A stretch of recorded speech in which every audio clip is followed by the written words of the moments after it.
مختارہ be be ہمارے ساتھ موجود ہیں، آپ سماجی کارکن ہیں، ان سے بات کریں گے۔ ڈاکٹر نرگس اسد صاحبہ موجود ہیں، ماہر نفسیات ہیں۔ ڈاکٹر صاحبہ بہت شکریہ۔ ڈاکٹر صاحبہ ظاہر ہے معاشرے کی ذمہ داری ہے، سب کی ذمہ داری ہے، پولیس صحیح طریقے سے بیہیو کرے۔ سب سے پہلے جو خاندان ہے ریپ وکٹم کا، اس کی بہت زیادہ ذمہ داری ہے۔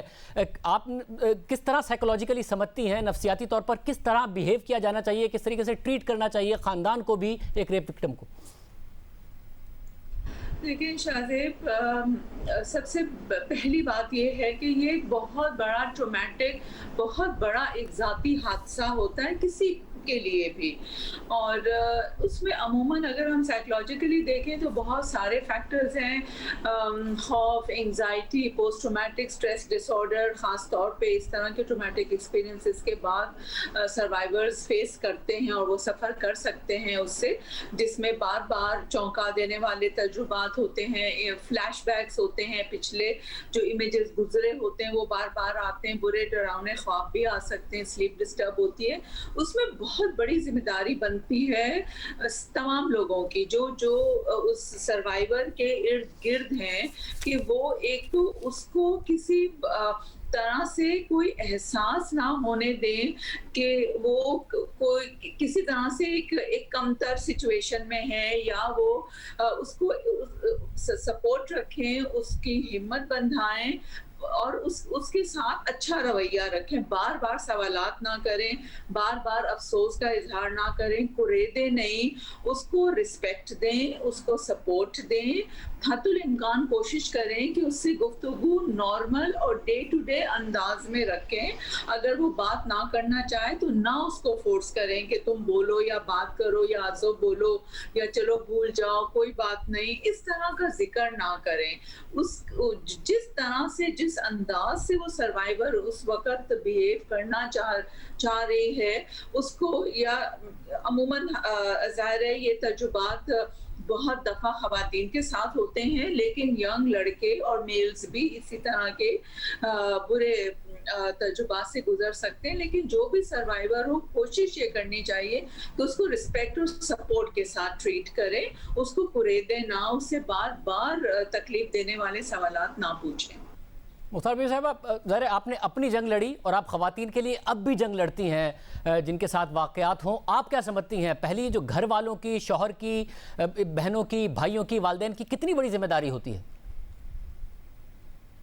کہ میرے خیال سے تو اس کے ساتھ بہت نرمی، پیار، محبت سے پیش آنا چاہیے، اس کی ہمت اور حوصلہ بننا چاہیے، لیکن ہمارا جو معاشرہ ہے، ہمارا جو کلچر ہے، تو ہمارے بھائی، ہمارا باپ، ہمارا بیٹا سب سمجھتے ہیں جو یہ عزت صرف ہماری تھی، ہماری عزت چلی گئی ہے، تو اب یہ کہیں بات باہر نکلے گی تو یہ ہماری بدنامی ہوگی۔ جو چیز میں نے فیس کی ہے، میں اپنا تجربہ آپ کو بتا رہی ہوں، کیونکہ جو اپنے دوسروں کے ساتھ لڑنا بہت آسان ہوتا ہے، اپنوں کے ساتھ لڑنا بہت مشکل ہوتا ہے۔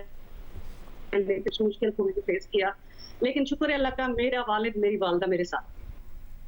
اور جو الفاظ کا استعمال ہے، ظاہر ہے ہمیں میڈیا میں بھی احتیاط کرنی چاہیے اور جنرلی سوسائٹی میں بھی یہ الفاظ کا استعمال کرنا کہ عزت پر حملہ ہو گیا، عصمت دری ہو گئی، اس جیسے الفاظ یہ انسانیت کے خلاف جرم سے زیادہ عزت کے خلاف جرم بن جاتا ہے، جس کی وجہ سے جس کے ساتھ ظلم ہوا ہے وہ بھی اپنے آپ کو کٹہرے میں محسوس کرنے لگتا ہے، حالانکہ عزت اس کی گئی ہے جس نے جرم کیا ہے۔ جیسے کسی بھی جرم میں مجرم کی عزت جاتی ہے، نہ کہ وہ جس کے ساتھ جرم ہوا ہے۔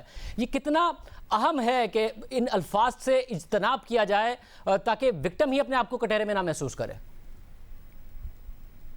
جی بالکل ایسے ہی ہوتا ہے، کیونکہ ہمارا جو معاشرہ ہے دیکھتا اسی عورت کو ایسی نظروں سے دیکھتا ہے، جہاں پر خاص کر میں اپنے گاؤں کی بات کروں گی، جہاں پر میں رہتی ہوں اور جہاں میں پیدا ہوئی، جہاں پلی بڑھی، تو وہاں پر ایسے دیکھا جاتا ہے، ایسے دیکھتے تھے جیسے میں نے کچھ کیا ہو۔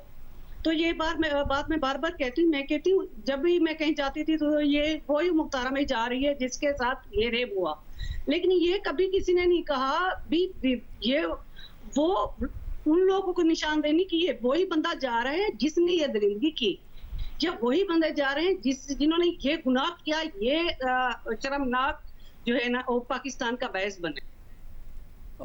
یہ بھی بتائیے کہ پولیس کا وہی رویہ دیکھنے کو ملتا ہے؟ اب آپ دوسری خواتین کے لیے بھی لڑتی ہیں، آپ کو تو بہت مشکل کا سامنا کرنا پڑا، 18 برس گزر گئے، کوئی پولیس کے رویے میں، جسٹس سسٹم میں کچھ تبدیلی آپ کو نظر آئی؟